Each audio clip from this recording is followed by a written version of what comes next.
Selecting the right orthotic for a foot or ankle problem can be game-changing, but which one do you pick? Because there are tons of shapes and sizes out there, and selecting the wrong one may actually make your symptoms worse.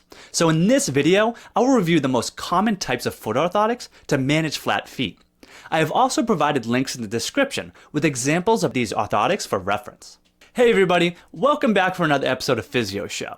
An orthotic is any artificial support or brace. So the over-the-counter inserts that you buy off the shelf at Walmart or CVS are also technically orthotics. There are also custom orthotics, which are made by medical providers. The only difference is that the ones that medical providers make are modified to shape the person's foot, whereas the over-the-counter ones are not.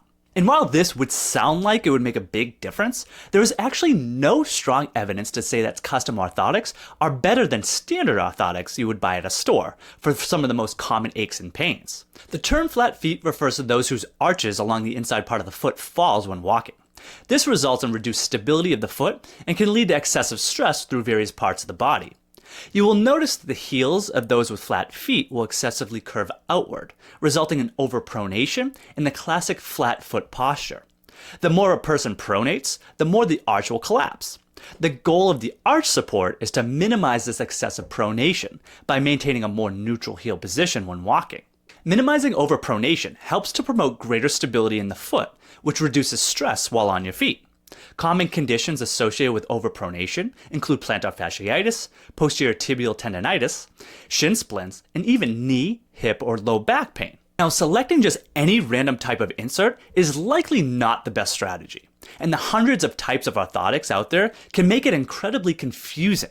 But it is important to choose the one that suits your particular needs to ensure that the orthotic effectively delivers the desired impact. So just ignore all of the fancy packaging, colors, and marketing strategies.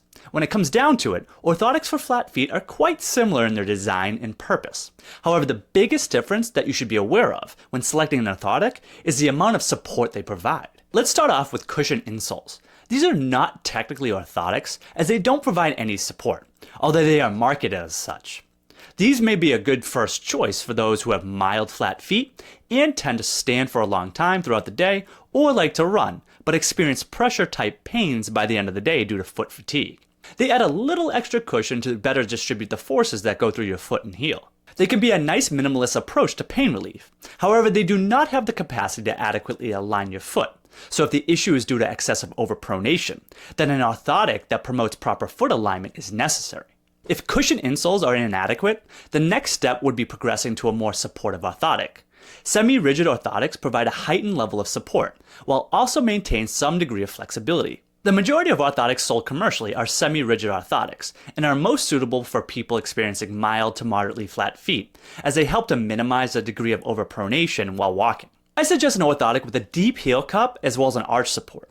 The deeper heel cup will help control movement of the heel, while the arch support holds up the inside border of the foot. In cases where more support is needed, orthotics that offer both a heel wedge along with the arch support can be helpful. The heel wedge provides stabilization forces, counteracting excessive inward rolling of the heel during movement. These two features will help to maintain a more neutral alignment and reduce the strain from the tendency to overpronate. In cases of severe flat feet that are unresponsive to a semi-rigid orthotic, it may be time now to see a healthcare professional who can assess the need for a more rigid custom orthotic. Although quite expensive, a rigid orthotic can be necessary in cases with severe foot deformities that require maximal support.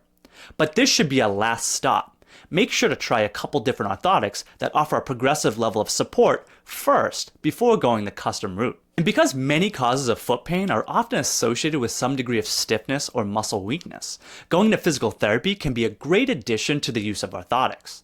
There are a number of exercises that can be performed to improve your body's ability to control foot position and alleviate pain.